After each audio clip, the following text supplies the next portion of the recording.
Olá, pessoal! Vamos à nossa terceira aula de educação musical. E na aula de hoje nós já vamos falar um pouquinho sobre o ciclo 3, né? Qual é a proposta da nossa próxima atividade. Após a leitura do guia de estudos nas páginas 57 a 66 e a unidade 3.3, que são das páginas 76 a 83, realize uma breve adaptação inclusiva para a sua aula de música. Essa adaptação, ela pode ser utilizada, por exemplo, na aula de instrumento, numa aula de educação musical infantil, numa aula teórica. Vai ficar a seu critério a escolha, tá? E postar o link no comentário da atividade e clicar em entregar para correção. É importante que você demonstre de forma prática, né? Eu não vou pegar uma atividade do guia, por exemplo, caso eu queira adaptar, e vou ler. Eu vou realizar essa atividade. Fale como se alguém estivesse participando junto com você, como se alguém estivesse te ouvindo, né? Como a gente faz aqui nas aulas online, tá?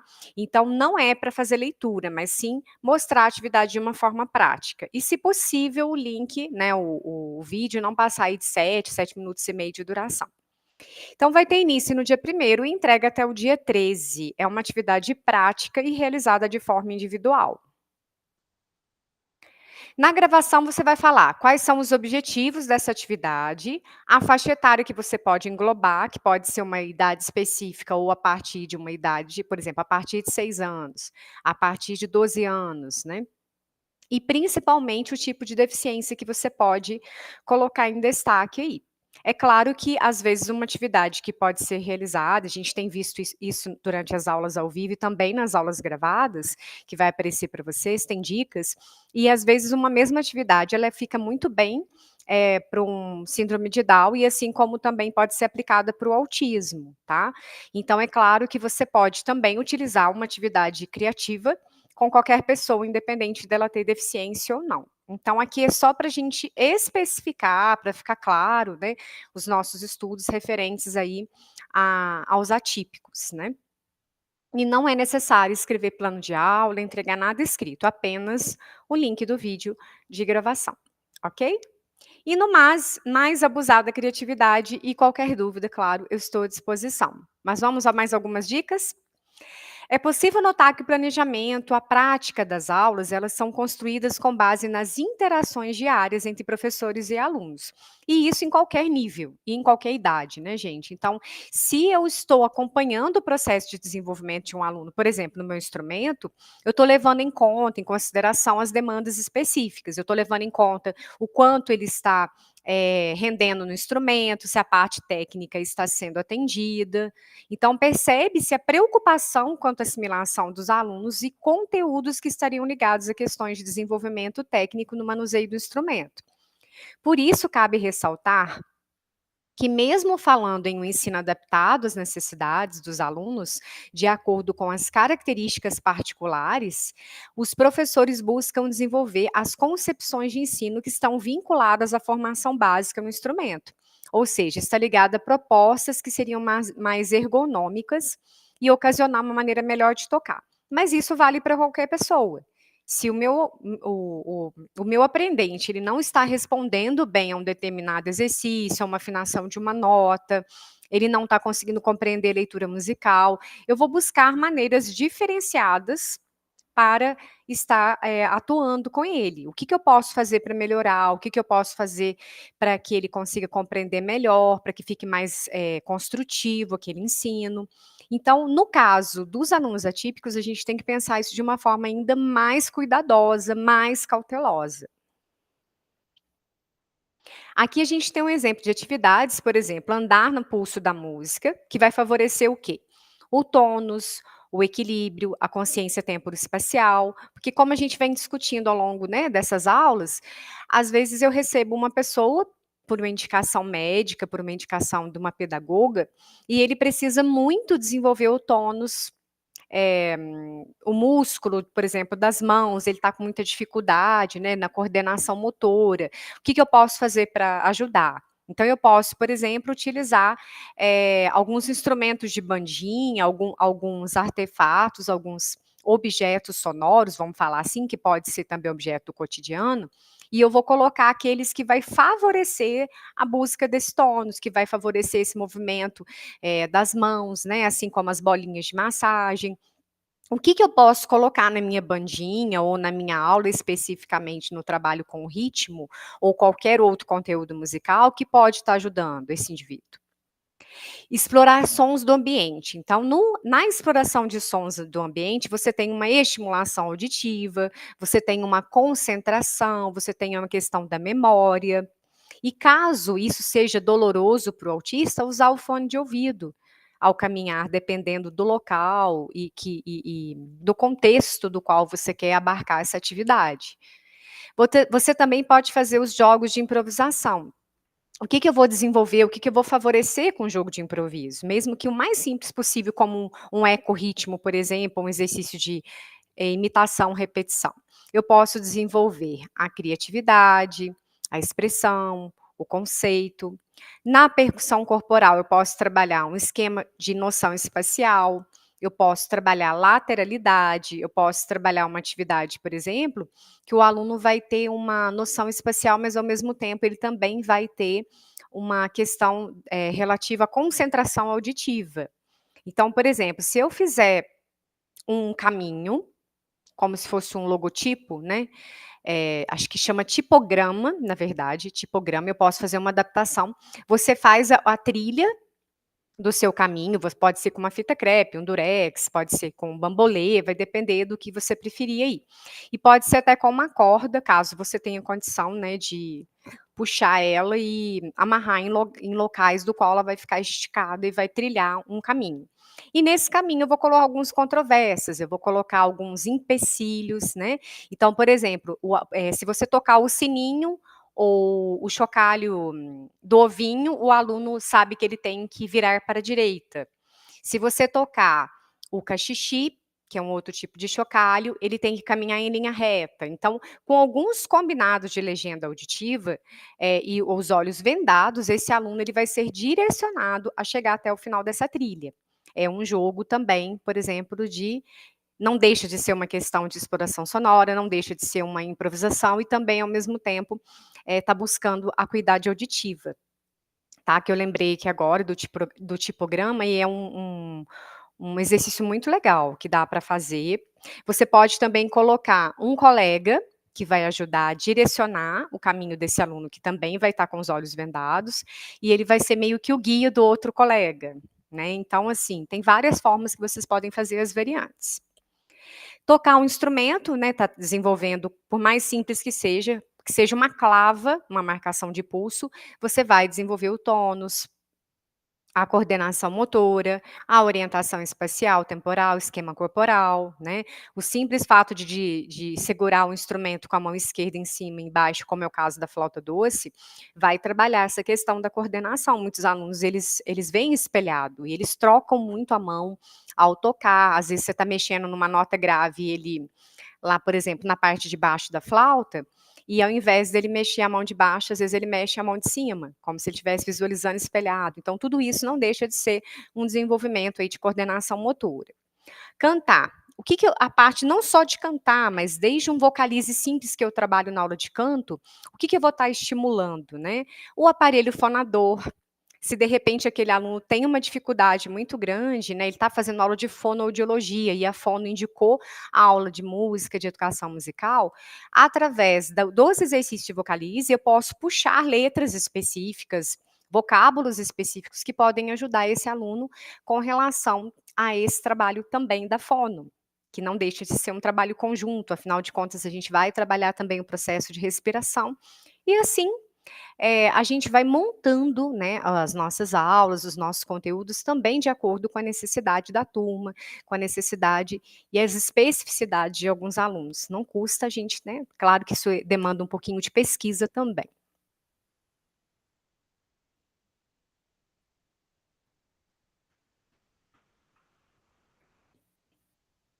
Na sugestão de aulas de instrumento, o que que eu posso fazer? Eu posso fazer uma integração entre aulas e conteúdo, com revisão e melhoria constante de músicas, né, já aprendidos, como forma de ambientar e buscar o aprimoramento e aprofundamento do repertório. É um recurso bom que exige pouca resistência e concentração de curto prazo. Então, esse conteúdo na sala precisa ser breve para não cansar. Então, repetir o conteúdo buscando melhorias ou pequenos aprofundamentos faz parte aí, por exemplo, de quem tiver ou pretende trabalhar com síndrome de Down. O estudo aprofundado de música com alunos com deficiência intelectual mais leve, claro, você consegue exigir um pouco mais tecnicamente, vai aprofundando aos poucos na música, parte por parte. Isso a gente já faz com qualquer um.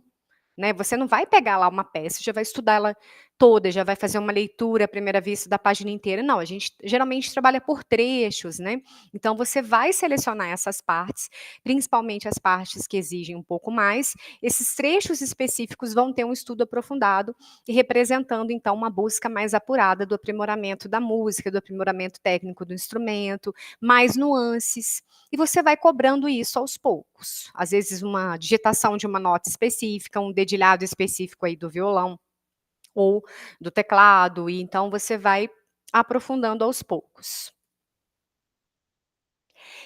Cada música por aula. Então, partindo da ideia de buscar a repetição para melhorar a prática e trabalhar a memorização, além da divisão de conteúdo, praticar bem cada música e não vários conteúdos em uma mesma aula.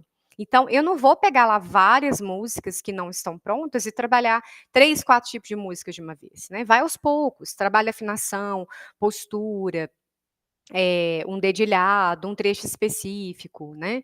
A afinação, postura e técnica também eu posso utilizar recursos que possam facilitar a vida deles, como marcação de notas com fitas coloridas, tapar algum orifício do instrumento, utilizar um cordão ou outros acessórios. A gente chama, principalmente a Viviane Louro, que é especialista nessa área, que eu baseei muito na escrita do guia, ela fala muito de alavanca. O que que é alavanca? É quando você usa algum tipo de recurso que pode ajudar a vida diária daquele aluno, que pode ajudar ele a compreender melhor, a tocar melhor. Por exemplo, no caso da flauta, eu poderia colocar uma fita crepe em determinados orifícios.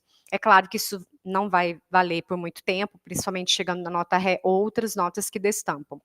Mas no início eu posso ajudar esse aluno, de repente ele está com uma dificuldade, né, de manter lá o dedo tampado, não consegue segurar por muito tempo, questão motora mesmo, aí eu coloco uma fita crepe. Eu posso fazer isso em alguns orifícios, no caso do violão, pegar alguns marcadores, né, bolinhas com cores específicas para as casas do violão.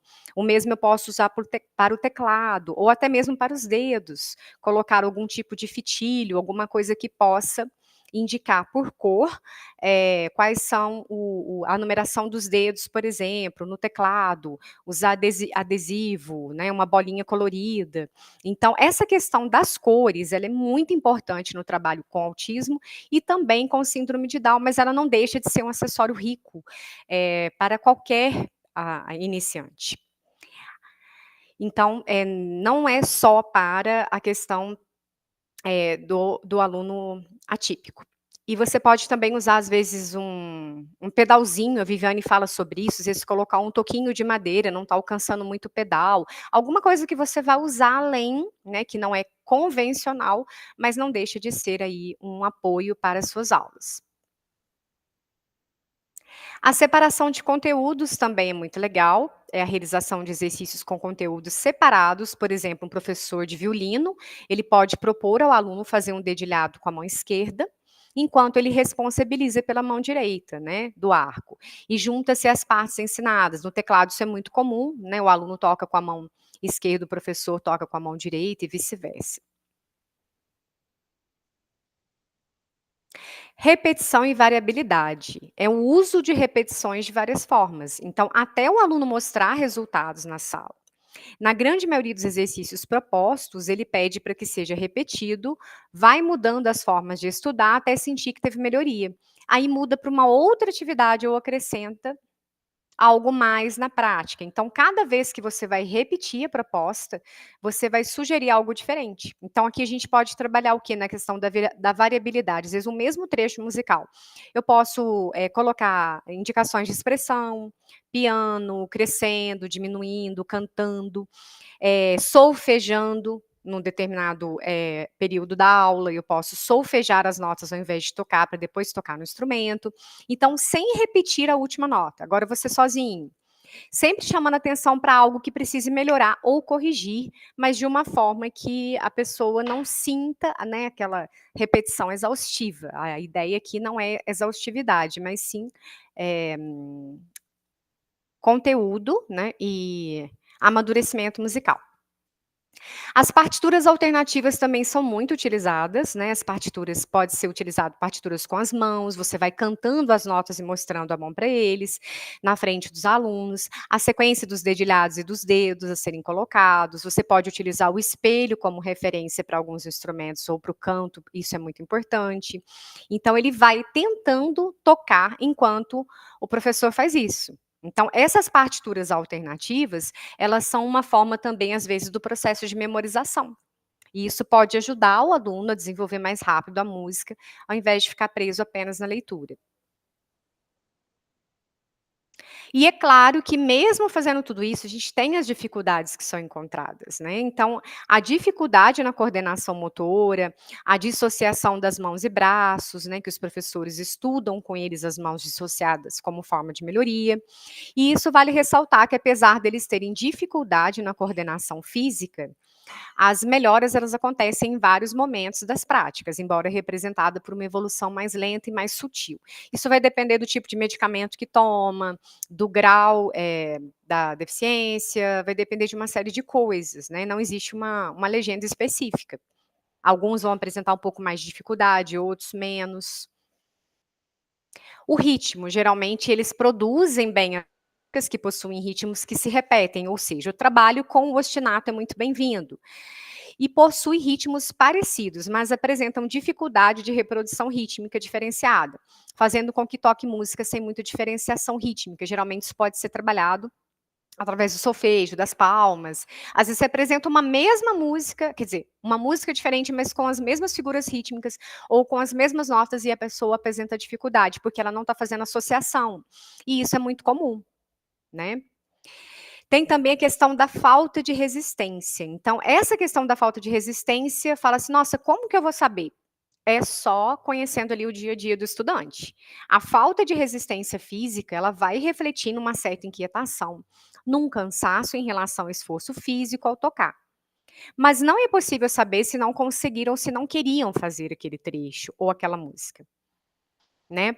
Não queria fazer mesmo mais esforço para produzir energia posta ao tocar o instrumento, mas faz parte sim das características das deficiências, os alunos se cansarem em curto período de tempo, por isso que as atividades têm que ser curtas e objetivas. E mudar muito rápido de uma atividade para outra, para não dar tempo de dispersar, né, isso é uma dificuldade que os profissionais encontram, porque às vezes fala assim: "Nossa, na aula de musicalização a gente até consegue, mas na aula de instrumento, como que eu faço para ter variantes?", né, então tem que ir montando estratégias, né, porque essa falta de resistência física às vezes pode fazer parte da condição atual, pode fazer parte de uma semana, às vezes, que ele não teve bem, ou não foi bem naquele dia na escola, pode fazer parte de uma troca de medicamento, e às vezes é só gracinha mesmo ou preguiça. E como que você diferencia? Conhecendo o aluno, assim como todo mundo, né, a gente conhece no dia a dia, só o jeito da pessoa falar, só o tom de voz, só o jeito de olhar, você sabe que ela está triste, que ela está mais ansiosa, então aqui não vai ser diferente. E a gente vai aprendendo e vai conduzindo melhor esse direcionamento à medida que vai conhecendo. É preciso existir equilíbrio entre um ensino com perspectiva de desenvolvimento e um ensino onde o foco são apenas as melhorias sociais. Um ensino onde não seja preciso anular ou precisar escolher entre prática de performance, de ensino de instrumento, de música e educação, assim como de propostas musicoterapêuticas. Mas que o ensino de música para esses alunos seja repleto de pontos onde pode contribuir para o crescimento dos mesmos, agrupando diferentes meios de ensino de música. É claro que isso é difícil porque está aliado à proposta pedagógica do local onde a pessoa está fazendo aquele projeto, ou aquela aula de música, ou aquela ideia musical. Se for uma proposta mais social, né, o objetivo dos pais é a questão da sociabilidade, a melhoria nesse sentido, nesse aspecto, a gente não precisa cobrar tanto tecnicamente, mas também não deixar aleatório, né, e ver o nível que o aluno consegue chegar. Se o objetivo, for um pouco mais no sentido de tocar mesmo, de apresentar um resultado, isso dá um pouco mais de trabalho e vai variar de acordo com, o perfil de cada um.